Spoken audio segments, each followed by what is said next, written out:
Hello everyone and welcome to Tame TV. My name is Will and today we're talking about the word because.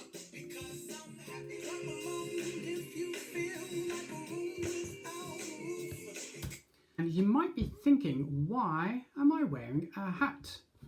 Well, I'm not going to tell you because I want you to tell me what you think.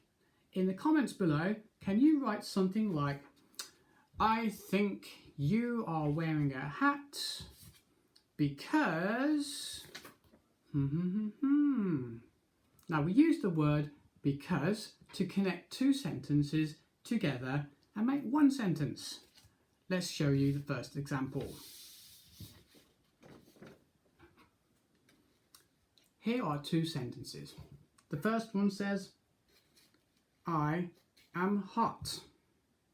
The second sentence says, it is sunny.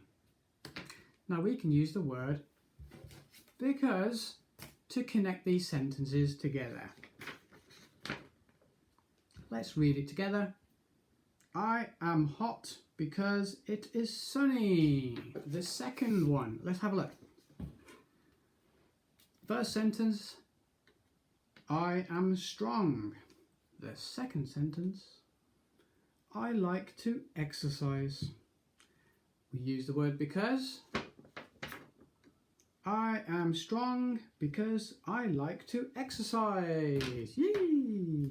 Thank you so much for watching this video. In fact, this is my first YouTube video I've ever made. So if you liked it, click on the like below and I hope to see you in the next one. Goodbye.